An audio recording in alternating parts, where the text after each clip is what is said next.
I'm so scared. I'm so scared to see what he's gonna say to you. I'm scared for him because if he pushes my buttons, he won't like the end result. What if he gets in your face? What are you gonna do about that? I'll either A, walk away, or I'll tell him what happens if he doesn't get out of my face. Because I do not tolerate confrontation. I do not tolerate people getting on my nerves. And I will say this for sure: if anybody, I don't care if it's slow, busy, not slow, I don't want to see more than one person in box tomorrow. If I see people up in... Oh, yeah. Oh, you shouldn't... Dude, today... What? Mark was doing box and Gwen was in box the entire...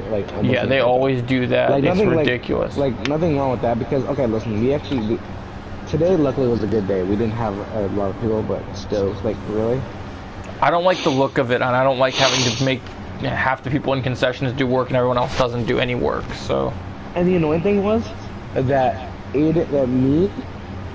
when Gwen was in box with Mark, it was Gisela, me, and Xavier, and only two of us were... Actually, only Xavier was the only one who was really supposed to be in concessions while Gwen was supposed to be there too, but she wasn't. So if Gisela was still, hypothetically, she was still ushering, and I was portering, Xavier would be by himself while Gwen's talking to Mark. And it's that's... I get it, there's not a lot of people here, but that should still be, Oh, I'm gonna start... I've been kind of, the last couple weekends, I've let a lot of things slide, but I've noticed a couple things this week. That's the kind of thing I'm nervous about, is because... I don't know who told me today, but I was talking to someone, and they said, oh yeah, Joe's pretty lax about it, he doesn't care. I'm he cares, but he's just kind of letting it slide. He's not gonna, I don't think this is gonna be I didn't want to be the bad guy, but every time Aiden's there, he makes me the bad guy. So now, as much Aiden, as... Which is weird, because Aiden didn't say anything to Gwen. Yeah, so... to me, for consistency's sake, I'm going to... I'll tell you more of my thoughts on it when I'm not streaming, because I don't want to reveal anything in case he watches the stream, but... Oh, you're streaming right now? Yeah, because we're getting ready to... I'm waiting for us to get an audience before I start the official podcast. But, so it's on, but I don't want to start talking until we have an actual audience. I think we should try this job, because I didn't know you're streaming, so... Yeah, no, we'll discuss it later. We'll discuss it when we can play Fortnite or whatever game we're playing after the podcast ends. Definitely, yeah, okay. Yeah, because I will do a little time where we'll play games without a stream on. I'm trying to decide if we just want to start talking through topics and then see if people come in, or if we wait till someone comes in and then start chatting. I think we should just wait, because then no one's really... Yeah, it makes it difficult if you're just talking to yourself. Yeah. Yeah, I figure a lot of people find me very, very lax. That's something I can definitely contribute to that I've heard people say about me. Yeah. But was because Hunter's been telling me certain approaches that he told me to do and different things, and so I just force pushed Maul as Yoda. You know what? Just for this stream to make people happy, I will kick ass as Yoda since we're light side, and I will chant to celebrate the return of Yoda Joe. I will play Yoda the entire time we're light side. That's a treat for everyone. That sounds like a W. What do you say? I said that sounds like a W. Yeah, because Yoda Joe 93 is back. Oh, okay, so we won. We got a viewer. Sir, hey guys, welcome nice. welcome to the Better Call Maul. Oh, I got third that game. Sorry guys, we're in the middle of playing Battlefront and doing this at the same time. So we just finished episode 1 of She-Hulk. So we're gonna give our thoughts on it. So we just finished. This will be a first podcast that will be out every week, and sometimes it will be twice a week, depending on if I can get it to edit on time and everything. We might do an episode tomorrow if any new exciting news comes out as well. But this is a part of my new format plan. Oh, we got 2 people in here. Welcome, guys. Welcome to the Better Call Maul podcast. Oh, he is? Okay, we're dark side. Okay. I am... Get him. I will. I am your host, Yoda Joe 93. And this will be my... hey, Jake. Welcome to the podcast, man.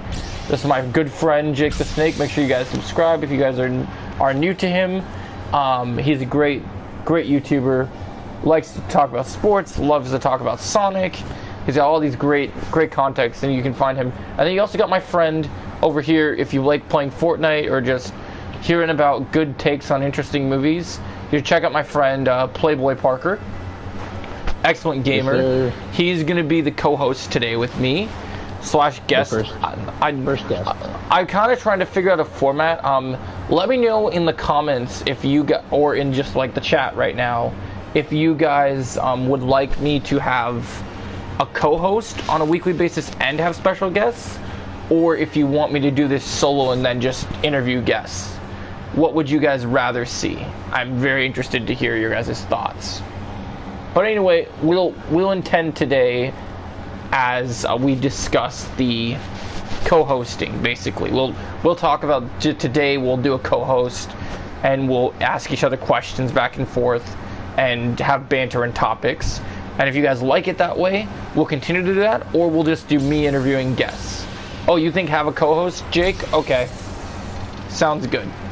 So that's what we'll do then. So, do you want to be the co-host every week, Parker, or should I have someone else? That's a different schedule. I think you should switch in and out. Okay, in and out. Okay, I'll just have different co-hosts. Because I'm obviously going to have guests. Like tomorrow, we'll probably do another episode and include Aiden and someone else if he can keep his act. Just in case one day I can't be available, then you can switch in and out. Yeah, exactly. But we're going to have a chat with him that I need him to be very... If he's going to be in here, it's got to be serious. Because, like, we can joke around and things, but the way he joked around when we were doing the script for Star Wars and stuff, we can't have that, because this has to 100% be professional, in my opinion. Yep. And because we're doing a podcast, on podcasts, we're going to be very light with the language. Like, we can say cool things like badass and hell yeah and stuff, but we're going to try and keep the crazier stuff to a minimum. Yeah, that's a good way. Thanks for contributing that, Metal. I appreciate it. And you can find Metal on Twitch as well. Star, Metal. Yeah, Metal is our guest star, and he also has a Twitch account.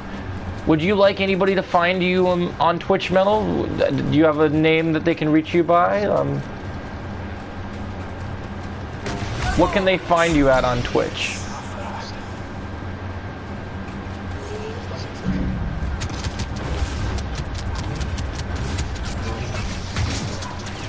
Dang it, Ray. Okay, so yeah, so you got Metal here. He can help you out with all those good things. So let's get into our first topics starting today. So if you guys want to select topics for the show, just comment a topic in the comment section when this podcast is posted on the channel, and what if the topic we think we can do it in the oh, you can't hear Metal, Jake. He was speaking and then he stopped speaking. I don't know what happened. But now we hear you again. What were you saying for how to find you on Twitch?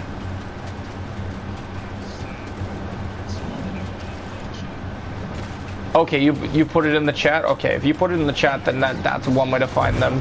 All right, so if you guys have any ideas that you'd like to see on the podcast for topics of entertainment news, anything you want us to cover, discussions, you can put it in the comments here or in the chat, and I will overlook it and see if it's a topic that I think we can talk about, and then we'll schedule it into one of our next episodes. But without further ado, with all the jibber jabber out of the way, we are going to start discussing She-Hulk episode 1. Now, I know a lot of critics have gotten to watch the first 4. We've only watched the first episode, so I can't judge the whole show yet. I can't say the whole show's gonna be trash or anything, or it's amazing just based off of one episode. These will only be our thoughts on the first episode. Alright, Playboy Parker, I'm gonna put you on the spot, and I'm gonna ask you, what are your thoughts on She-Hulk episode 1? Yeah, so I thought it was decent. It was a little fast-paced. It did go through a lot of stuff pretty quickly, but I mean, at the same time, it's not really something we have to deep dive into. I mean, we have the whole show to get to know her, so You know, it's not that complicated of a thing to understand. You know, she just becomes a Hulk, whatever. I liked a lot of stuff in it. I liked Mark Ruffalo.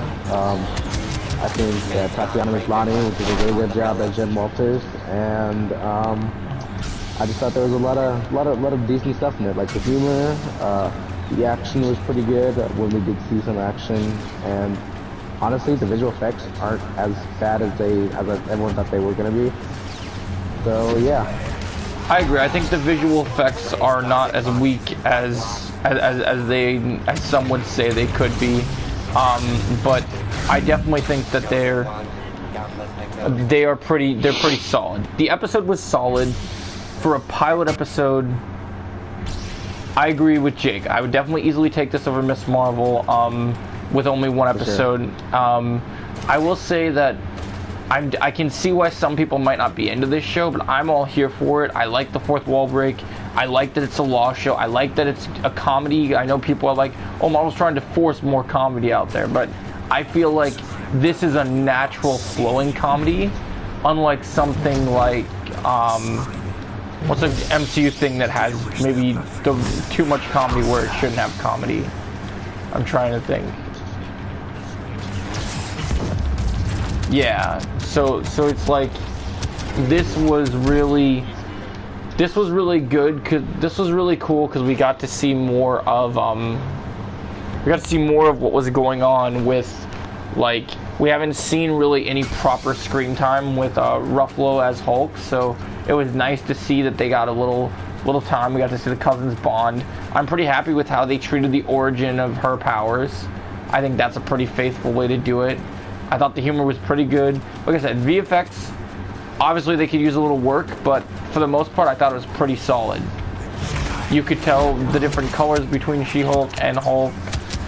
The comedy landed some places, and some places wasn't as funny, but some of it was still...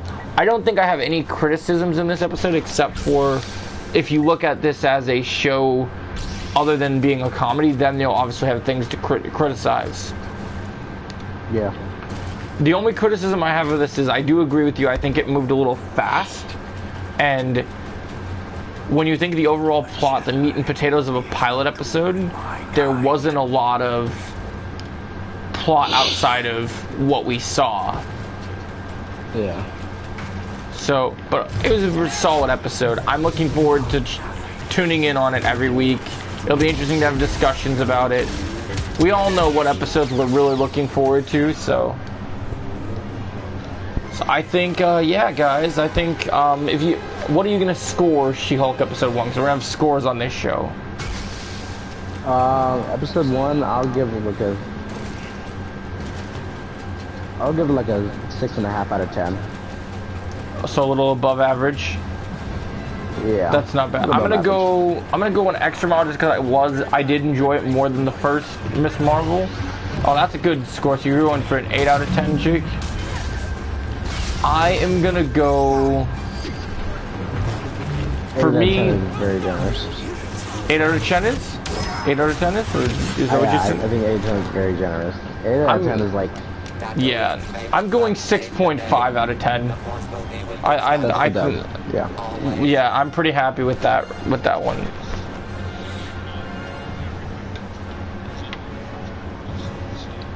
Yeah, exactly. But that's what we're doing. We're gonna judge each and every episode, and then we're gonna talk about how it fits together as a show. Well, yeah.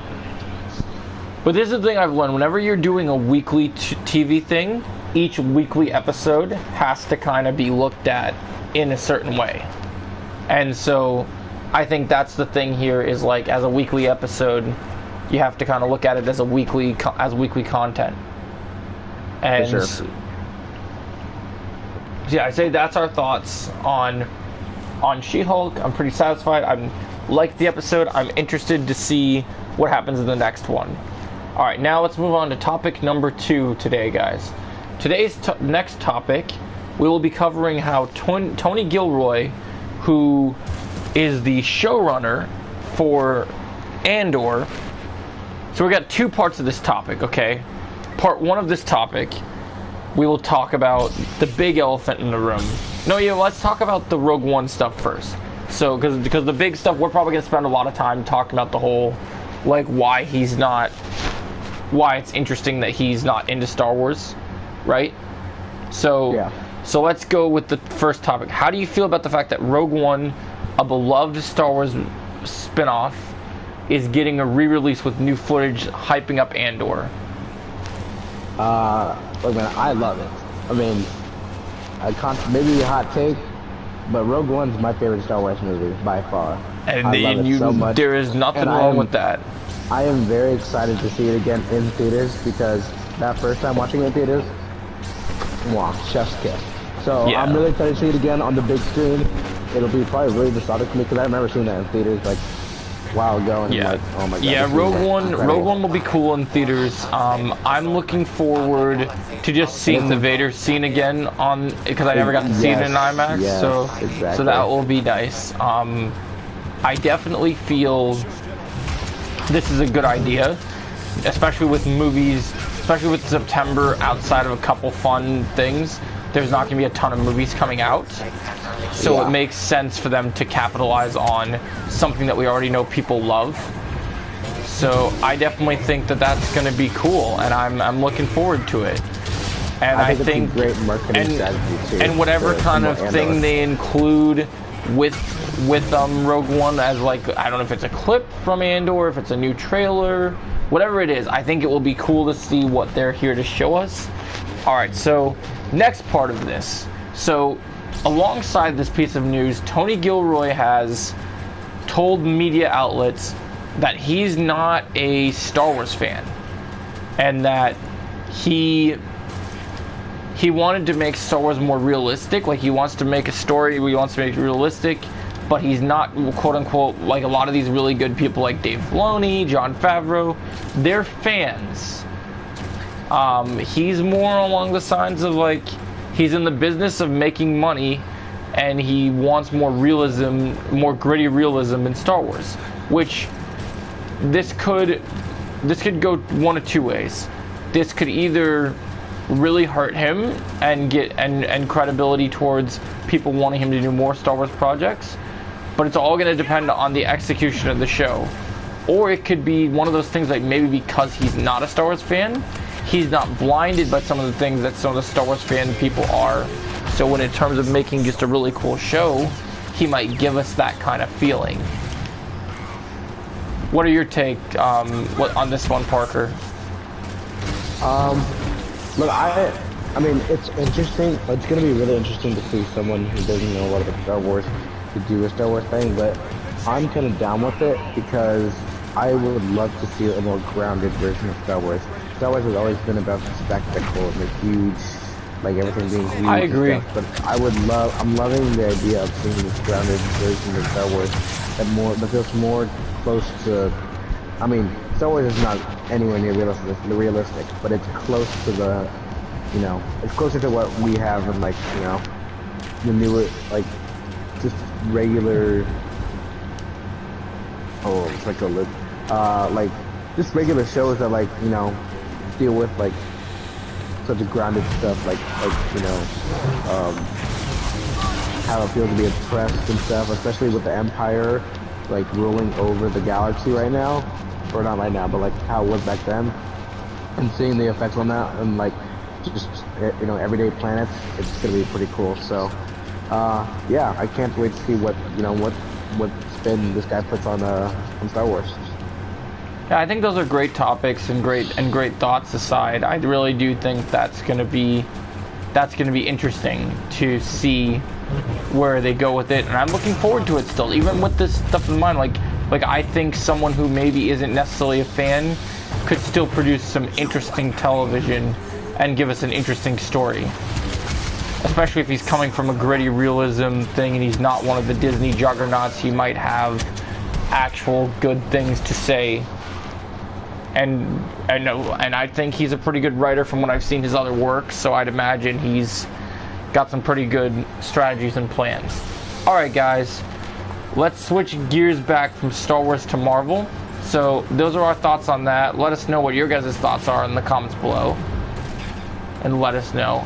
But we're gonna go over to our next topic. So there is a new report / rumor out there that in Daredevil Born Again, and this rumor comes from a very reliable Marvel leaker by the name of Daniel Rickman on Twitter. And so Daniel's been very right on a lot of things going on in Marvel. He has scoops about Wakanda Forever, which seems like they're going to be pretty true. He's got scoops. He was correct on scoops about Thor. He was correct on scoops about Ms. Marvel and many other projects. So I think it's safe to say that if he's telling us something, there's a good chance that it's probably true. But here's the thing we have to remember. When it comes to scoopers, not everybody gets all the correct information all the time. So let's take this rumor, as exciting as it sounds, with a massive, massive grain of salt. But remember, it's just a rumor, but it does sound a promising update, and it could be very promising moving forward. Don't you think so, Parker? Yeah, I do. Alright, so let's talk about this. Alright, so the rumor states that in Daredevil Born Again, which is going to have 18 episodes, we are going to have Luke Cage, Jessica Jones, and John Bernthal's Punisher in the MCU for that specific show. Now, there's a couple things to take into this situation. Now, let's talk about the biggest surprise. We've heard rumors about Daredevil. I think we're going to see Jessica probably even before Born Again, because I think that there's a couple other places. Honestly. Yeah, possibly in She-Hulk she'll pop up. She might pop up. That might be the reason why Daredevil's even here. So that could be something we could get into in a later thing. But so I think the biggest thing here is going to be, like I said, the biggest thing we got to talk about is Jessica Jones. No surprise. Whatever they plan to do with Punisher, it makes sense they'd bring back John Bernthal because he's a genius, and I can't wait to see him back anyway because he's such a great part of the first Daredevil show. Like, I'm down for more. And Jessica Jones, Daredevil, and Jessica has always had a very unique bond when they were on Netflix, so I think having that happen here could be pretty cool. The interactions should be... the interactions should be very good, so I'm looking forward to that. But the biggest thing is, it says Luke Cage will also return. Now, we'll go into speculation mode here. Now, obviously people reading this article are like, oh, well, obviously they'll bring back Mike Coulter as Luke Cage. He's brilliant, right? But this article does not for sure specify that we're getting Mike Coulter back, right? So, here's my question for you, Parker. Do you want Mike back, or would you like to see another actor take on the role of Iron Fist / Power Man? Oh, not Iron Fist, sorry, Luke Cage, my bad. Forget Luke Cage. Forget Iron Fist. We're talking about Luke Cage. Yeah. I would be okay if it recasted him. But is there any name that kind of... is there any name that stands out for you for a recast? I will get back to you on that. Okay. I want them to redo Mike Coulter, because Mike Coulter, I think he did a great job as Luke Cage, and I think, you know, why recast? No one really complained about him. No one really had any problem with him. I thought he did a great job as what he was supposed to do. So I do hope we do go back to Mike Coulter, but if they were to recast him, I don't have like a huge, I don't have a name on top of my head, because I don't know if they're gonna go with a huge actor or a small actor, but I think Terry Crews would be an awesome choice for Luke Cage. Honestly, as good as Terry Crews of a casting would be, if I got to pick my recast. And don't get me wrong, I'm biased for many reasons for this because of what this person has done in the past. But when you think of the character, this makes the most sense. Yeah, he's a pretty good pick. I would go, which has been always a part of one of my dreams, especially in the current stuff of actors I like and current roles. I would give it to someone who's met with Marvel and DC on many different times, which would be Michael Jai White.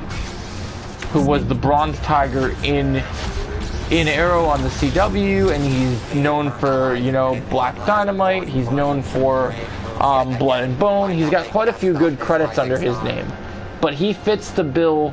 If we're not going to get Mike Coulter back, right? So let's fantasize that we're not going to get Mike Coulter back, right? It's sad. And he was one of the front runners before Chadwick Boseman that they were trying to go with for Black Panther originally. But I think he's much more of a street fight Luke Cage person, because one, he can fight. Two, he's a decent enough actor that he can pull off the chops of being interesting, right? And so I think he would be great. And it would be great to see a martial arts actor of his talent actually get to be in a big role like that he could really do justice to. Yeah. I like that take.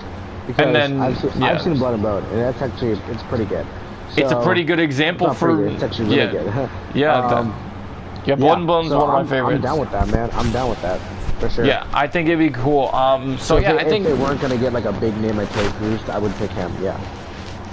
Here's the thing that they would have to do though, because of their chemistry. If they're gonna say we're not gonna recast Mike Coulter, right? Could you imagine if they're like, all right, we're gonna get Mike Coulter to Michael Coulter can't come back, so we're gonna get Michael Jai White, but his only condition is he's only coming in to play this character if we can convince his boy Scott Adkins to come play Iron Fist, so we can get that Heroes for Hire just like crushing it, right? That would be the way that I think that you could get like that amazing. I don't necessarily think Scott Adkins would be the perfect choice for Iron Fist, but I think in terms of like he'd be better than. Yeah. Go on. Yeah, he would definitely be like he's a talented enough actor where he could do it. The problem with Iron Fist is I think a lot of people want on how do I say this? I think a lot of people would prefer to have an more Korean actor for Iron Fist than like an American actor. Yeah. So the thing with Iron Fist is Scott Adkins is an undoubtedly great actor and good martial artist too. Yeah. And I would love to see him. Marvel, the MCU is no stranger to redoing the same actor for a different person. Take Gemma Chan as an example. She was in Captain Marvel, and then she left with Eternals. Oh yeah, so definitely. There's nothing wrong with that, but they give Scott Adkins something that is definitely Scott Adkins worthy. I'm not saying that Iron Fist is not worthy, but Iron Fist, you don't give Iron Fist to someone like Scott Adkins, because Iron Fist is traditionally an Asian American person. Yeah, that's true. And that's not what Scott Adkins is. I was going more because they're friends and the Heroes for Hire vibe was more where I was going. So exactly. Yeah, I get that. But I want them to get Iron Fist right, because the first time they didn't do it right, and I love Scott Adkins. Get the character right, all right? That's what I'm saying. But Scott Adkins definitely deserves a second chance in the MCU, and I think he should be someone more prominent than. I agree. I think maybe someone not Iron Fist that would be, but I just don't know who else he could be that would be prominent. I've always tried to think of like what big role he could play, and like his name comes up on. I mean, I still can't say, this is on a different topic, but I still can't believe that Warner Brothers not once but twice has passed on him as Batman, because the fact that the physique he's in and the way that he performs his stunts, and just in the actor, like I've seen his audition tape for when he was supposed to replace Christian Bale in The Dark Knight Rises. I don't know if you knew about that, right? But Christian Bale almost didn't come back for that third Batman film. Yeah. And the audition tape for someone who at that point hadn't done anything crazy amount of movies was not bad. I mean, obviously because you got Atkins known for doing big roles and doing things like crazy like that. Atkins, is he American or is he British? British. So, but he plays honestly, American quite often. I could see Atkins as maybe like a Union Jack, or.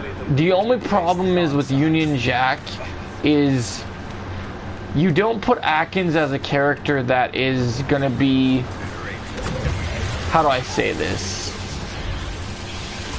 Union Jack is much more of a weapon specialist than a hand-to-hand combatant. You know? Well, he's kind of both. Yeah, but Atkins has so many black belts at this stage. You want to make sure that you cast him someone that's going to be doing fancy flying kicks and like crazy, you know? Like I would not like. I mean, I don't know too much about Union Jack except for what I've seen in like animated and in the comics, but I don't know if necessarily that would be the perfect fit for him. It's definitely not a bad choice, but I don't know. You really have to make sure that you pick something that's good for him. So I don't know if I would necessarily want to say. I mean, he's played villains before, and he can be menacing, and he can totally be a great villain. But I feel like there's another person out there that maybe he'd be better for. I'm just trying to think who it would be. Yeah. I think despite... I really don't know who they would do it to Scott Atkins as, like... You know what I'm going to do? Let me grab my phone. There's not really a lot of martial artists in the Marvel Universe. Like, the obvious ones are Iron Fist and Shang-Chi, but... I know a few that they haven't brought in yet. Let me see if I can pull up this list. I had a I knew they this. Probably have a lot of martial artists, but not any like big names like A-listers. But that's the cool thing about Marvel is they can bring out those lower characters and make sometimes, them. Yeah, not all the time. But I think there's opportunity. They usually go with safe bets, but the only times that they really have pulled out is if they got a movie and they got a director who knows what he's doing. Like James Gunn or like Peyton Reed with well, if you're gonna do a martial arts character, then you better make sure that you have someone that's directing your movie that is known for pulling off incredible fight choreography, but also knows how to pull off the how to pull off other things. Like,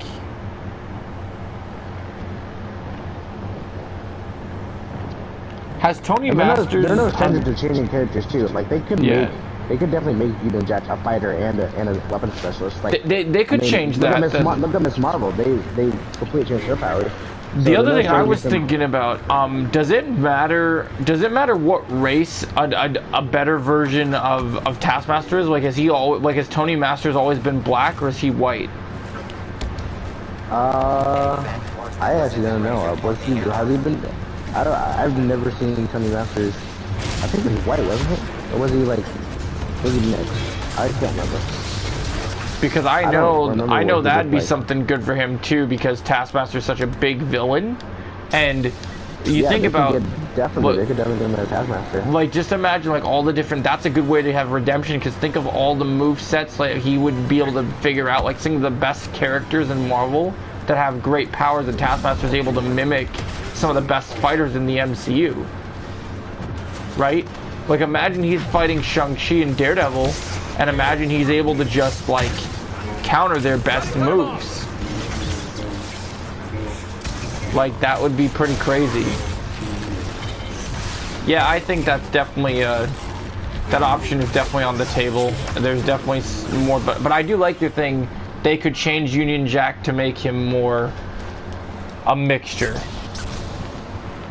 Because Atkins is no stranger to, I'd be okay with Atkins having... I just don't want him to get done the way he was done in Doctor Strange. As long as they find a way to make him like just really work and give him something that really massages all his talents. Yeah, I think there's a place for him. Eventually, there's going to be a place for him in the MCU, and you know, if they don't get around to doing him again, it's a disappointment. But if they don't get around to doing him again, then I know we talked about this topic a little bit because of the fact that DC's already in the shitter with all their problems that they got going on right now.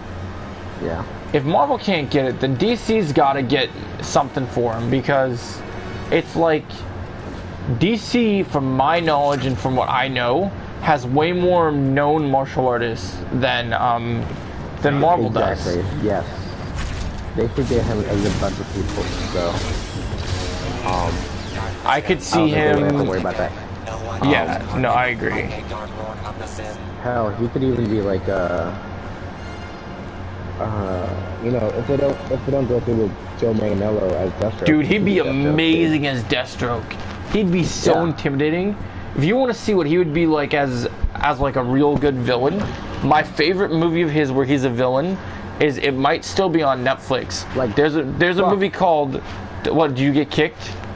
No, I was gonna say fuck. Like, make like Robert Pattinson's Batman. Get a Deathstroke movie with him and Deathstroke, and cast Scott Adkins as that Deathstroke. So you're saying that they would literally try and remedy what they tried to do with Ben Affleck, but it would be better because you would actually have a true martial arts based Batman. You have the same director.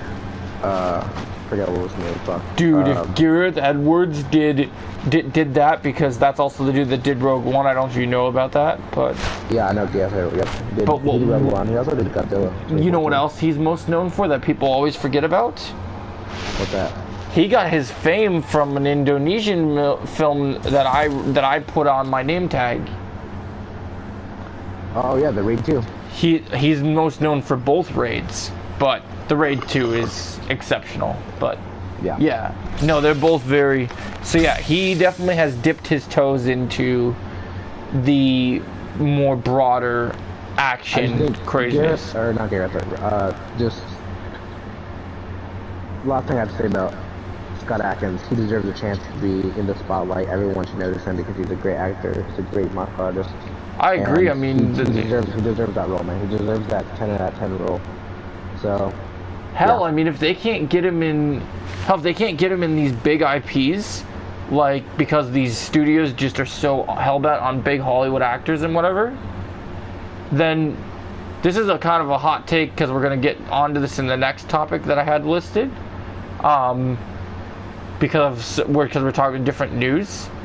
Imagine if, like, say, like, I know they were talking to big people, like Cobra Kai is always big on cameos and knows how to utilize people, and they were going to make him one of the senseis. He could be one of the new villains. Maybe after they take down Silver, maybe he's the next big bad, and they create an entire new character with a new backstory for him, so that they don't have mythos. Cobra Kai only has 2 more seasons left after Not confirmed. Right? Not confirmed. So, but the initial plan was to have this is what I can tell you, because we're going to shift over to Cobra Kai next. All the showrunners had an end game in their mind, but they had also just signed a new deal with Sony to expand spin-offs as well as expanding the show. They said the Miyagi-verse story is not done. I've always said, because the quality of this show is good, I would like story-wise, they could do at least, I think, 8 seasons. But I think, and if they could really expand, depending on where they really go with it, like if they bring in more people and they really expand the story and it really works with these characters, they could expand, they could do, I wouldn't say, like, you know how Supernatural had like 20-something seasons or whatever? I wouldn't say that's an exaggeration, but a show like Cobra Kai, if it continues to be consistent, they could make 10 seasons and be still, because these writers are very... Potentially, if they don't get repetitive. And that's what I'm saying. You don't want a show like that to be repetitive. No, that's what I'm talking about. I've heard some people say that the show has gotten a little bit repetitive and they're nervous for season 5 because they don't want to think they do more like the same show. And the problem, the reason out how to do it right, then I'm all for it. The reason why people said that is because a lot of people were similar to some people with Marvel, right? Their expectations were at an unobtainable level, you know, and they were expecting things that I think were unnecessary. I think each season for a show that is what it is, especially with something like Cobra Kai, which right now, besides Daredevil 1 through 3 and The Boys, is probably in the top 3 spot for one of my favorite shows, because that show has the most consistency. Like, when you really get into it, the storylines, you really will tell just from watching the show that these writers are fans of these characters. Of course, that's like what you want for someone. and you really get that, and I feel like that's so consistent and so feels so. Like when it comes to other seasons and other people you could bring in and whatever. Like, for me, Cobra Kai works as a show when there's things going on in the story, and if you can make a good enough story and you can make it work, and you have, like, I think the thing that's really interesting is people always complain, oh, don't bring in more characters because you already have to deal with all the characters that you have, right? But that's what's so great about Cobra Kai, is because when you look at some of these, one of the reasons why, so one topic I want to go to for my channel that a lot of people that I've wanted to address for a while, but I didn't know how to put it into a video context, right? Is in a lot of these Marvel and DC movies nowadays, right?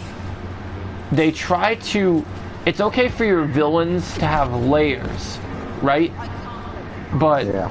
I miss the days when you saw the heroes, and when the villains were around, they were so bad that you just wanted your heroes to just end them, you know?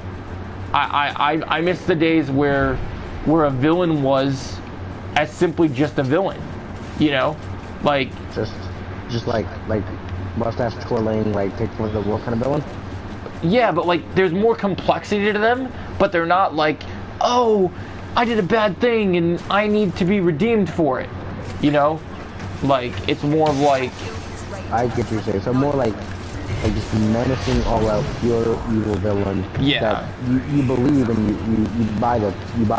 But at the same time, they're not like one of these you have to feel bad for them, like Killmonger.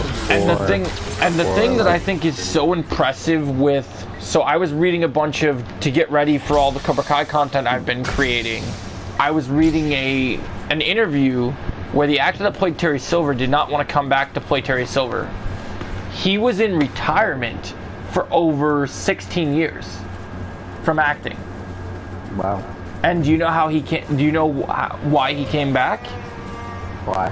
So the reason he did not want to come back originally was because if you go back, I know you said you kind of watched the original 3 Karate Kid movies. Did I? Yeah. Yes. So Terry Silver in Karate Kid 3, as much as he has a big fan base and he's a mustache twirling villain that people enjoyed, there wasn't anything to him that really made him unique or special. Like, yeah. People weren't, as much as he was maniacal and interesting, people weren't crying to have him come back into any further franchise or seen in a later movie. But what makes these writers so perfect is they were able to find a way to not only bring him in and have mannerisms for the old self, but they were able to do so many good things with his character, where one of the things that's so good, one of the reasons why I praise season 4 of Cobra Kai is when I got that exclusive premiere to the first episode, right? In the first episode, because season 3 ends with Kreese calling Terry Silver for help, because they're old war buddies. And Yep. and Terry Silver, and we never find out if he accepts the call. And then in season 4, they revealed that he hangs up on Kreese. Like, so they kind of show that he doesn't want to be in that world anymore. Yeah. And then you kind of see like he's built this fake life. Like, he has a girlfriend that he's using his money to be in a big, like, almost like a, like just on the money side of things. But as you get deeper into the season and Kreese pushes those buttons to really get him to come back, he not only comes back, but he comes back a much more educated person. Like Terry Silver is still very dangerous, and he's still Joker level maniacal crazy that we remember from the 80s. But now he has something even scarier than all those crazy mannerisms, which is that he's not just a psychopath like Joker. Like, he's Joker that can be like super intelligent, but also knows how to fight and completely outdo you and kick your ass. Yeah. But at the same time, he doesn't have to do that. He can also just stand there and put you in jail and frame you for something that you might not think that you did, or you might tell people. Like, he'll find a way to manipulate the situation. And like I've always even told people, like one of the things I think that's really good is like whenever these writers are asked about if Terry Silver will ever get redemption in this show, the answer that everyone goes on the board, even the fans, even the creators, everyone goes around that there is no redemption for Terry Silver. There just isn't. And I love that, because just to have a villain that's so bad that somebody can just, the only way they end him is to put him down, what a great way to really carry in that legacy. Like, I would love it personally as much as I loved season 4. I think it would be great if Silver's endgame ends in season 5 and then somebody else steps in.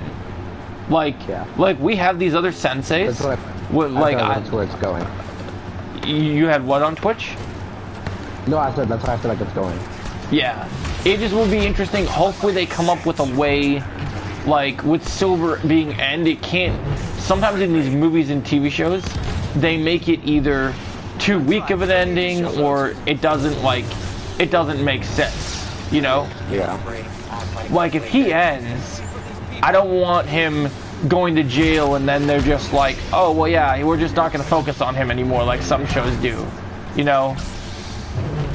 They said that with Netflix, when they've gotten the Netflix budget, that this season, I forget where I read the article, but there was an article that came out right when season 5 was announced that said that similar to Stranger Things, Cobra Kai is going to have a more mature rating than the previous seasons on Netflix.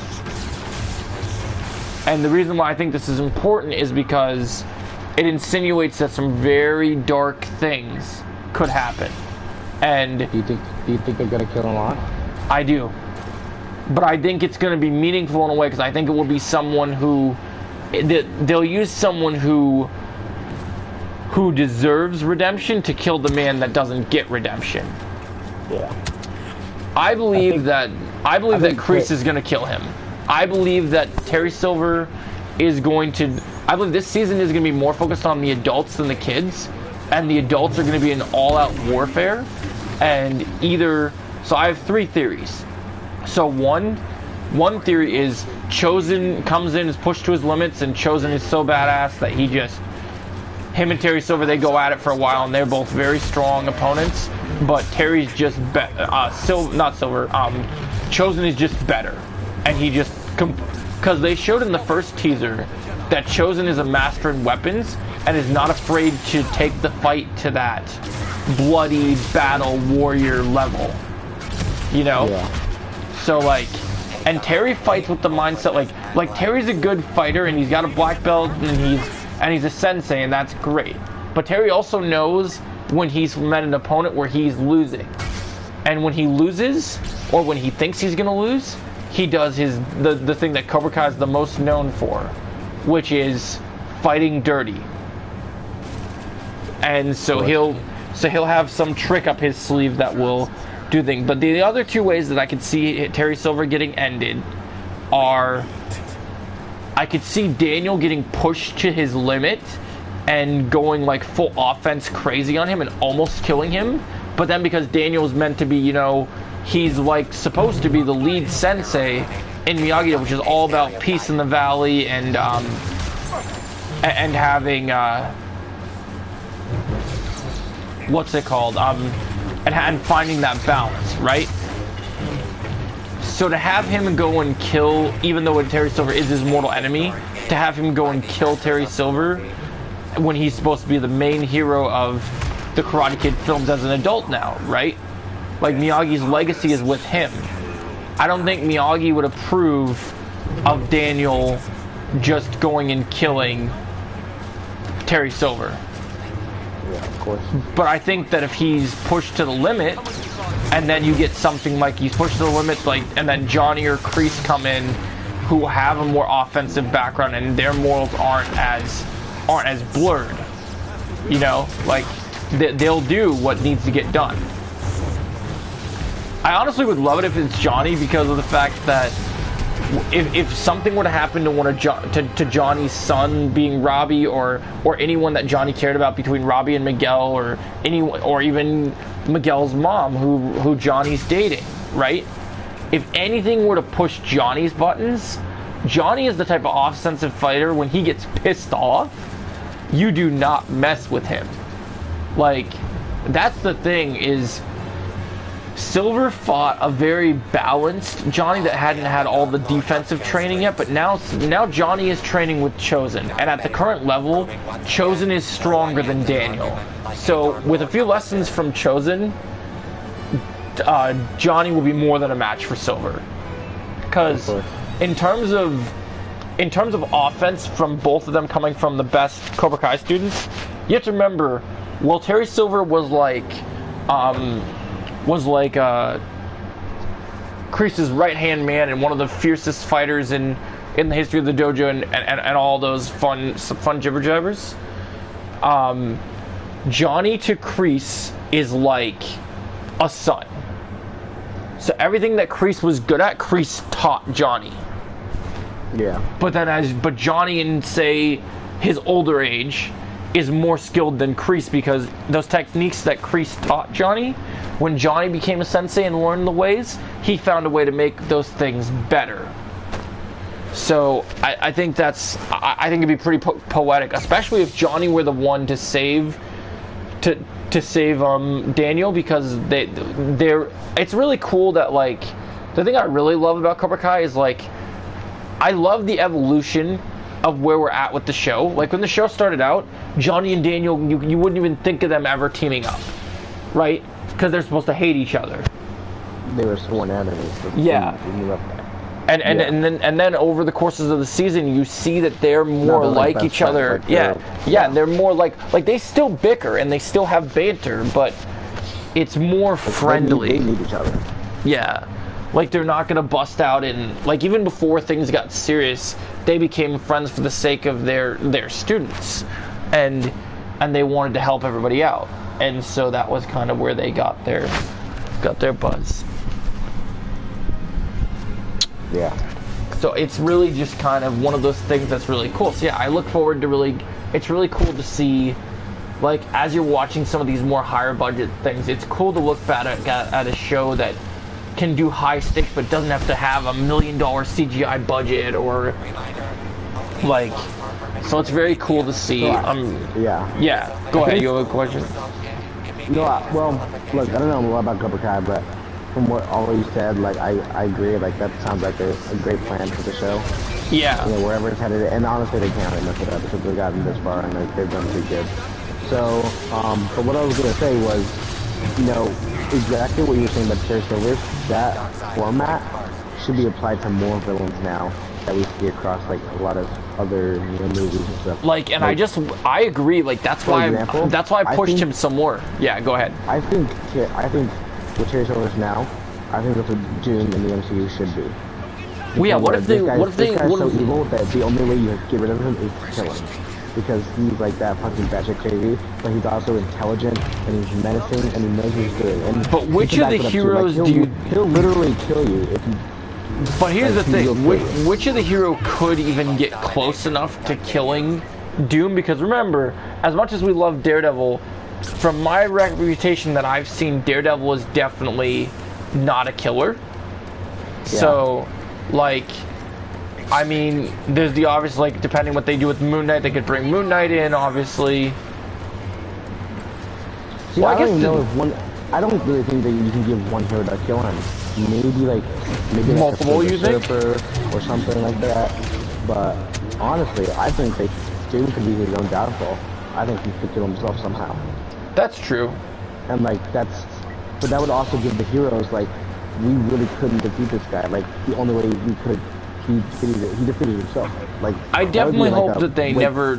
I definitely hope they never find a way to redeem him. I hope that if they make Doom bad, they keep him bad. Because for sure. I'm really sick of that format. That let's join up with the heroes and let's do this, and it just gets deserve to be with he too much gray. Too much gray in the area just isn't interesting anymore. You want. Like one of the videos I made today when I was talking about Cobra Kai, I was talking about how there's so many new senseis now joining up with Terry Silver. I was like, this is what we want. It's not just going to be NPCs. It's going to be villains. Like, because every other season, when you see Johnny and Daniel or even Chosen or anyone they fight, they'll fight these students, or they'll fight like random like thugs in like a shop or whatever, right? But it's that Power Ranger mentality of like, these are just NPCs, like you're playing a video game. But now we have boss level threats for grown adult trained martial artists, right? Like so like in the scene, and there's one scene in the trailer where Chosen is in some sort of underground tournament in a white gi, and these other senseis from other dojos who look like are going to join Cobra Kai, there's 6 of them, and they're all there to try and take on Chosen. And yep. Chosen, because Chosen's a fucking boss, is laying them the fuck out. Like, he just is, oh my gosh. Oh, dude, Chosen's so good. I could talk about Chosen forever. I never thought there'd be another adult character I loved more than Johnny, but dude, I love Chosen. Just, there's something about Chosen that is just, and his arc is also very interesting because when you see who he was in Karate Kid 2, and then look where he's at now, he's very different than what he used to be. Yeah. I mean, so it's very interesting. I think the thing that really made me fall in love with Cobra Kai, and I keep telling people over this, and I don't think people really understand this, but when I watched those first 2 seasons of Cobra Kai, or even when I got to season 3, and I'm seeing all these older characters being utilized the ways that they are, you know? Like, even when the adults weren't the #1 focus, when you get them in these big fights and they show up for big reasons to do something massive, like, when I saw, so in season 3, one of my favorite fights, which is actually clips of it in my new Cobra Kai intro, right? Johnny and Daniel teaming up against Kreese is one of my favorite fights, because you know what that could have been in the Star Wars sequel trilogy? What? I believe that was how it was supposed to go if Rey and Luke would have went to confront Snoke and Kylo together. You know, oh, yeah, so when you think of the potential, when you think of what they could have done with these older actors, like the actor who plays Kreese is in like his 80s or 70s now, right? And some of the things, like, he can't jump and flip and do crazy things, but he can still move pretty well for an adult. Like an older adult. And I just don't understand why we couldn't get, for one, I don't understand how we can get, like, as we talk about our big trios and all our big franchises, like Marvel, DC's got it, Star Wars had it in the original trilogy, and then they're supposed to carry into the sequels, right? The fact that not in one movie in the sequel trilogy do we get one single shot of Luke, Han, and Leia reunited is just a slap in the face to the Star Wars fandom. Like, what is your take on that? Do you have that similar feeling, or are you just kind of like, that's not important to you as much because you didn't grow up with the original trilogy? Well, I mean, I kind of grew up with it. I mean, it was actually, most people my age grew up with the prequels, whereas I actually grew up, I actually started watching the original trilogy before the prequels, but, you know, it's disappointing what we got, but we got a little bit, and I probably too late to you know, redo it, but I just wish. Well, see, I'm not saying redoing it. I'm just saying, like, if we're doing a what if scenario, this is what, if we're using Cobra Kai as the standard, because when people are pitching Cobra Kai to me, they're like, this is exactly how you should continue a franchise. Yeah. You know, like, the formula that they had, especially with the adults, really works. And so that was something that I think I thought about for a long time. And that's one of my things is, like, obviously we're probably never going to they're not going to remake the sequel, they're not going to uncanonize them. But if you could dream of, like, actually getting to see that original trio doing things and being cool and being Star Wars, it would have been pretty cool. But unfortunately, we just have to accept, like you said, what we got. Yeah. and I'm not that's saying anyone has to be happy about it either. Like, that's true. you know. I'm not definitely. I'm not gonna ever say like I accept that. Like I know people at work, right, that think Last Jedi is, or not think, they have the opinion that Last Jedi is maybe their favorite Star Wars movie, or they think it's a good Star Wars movie, you know.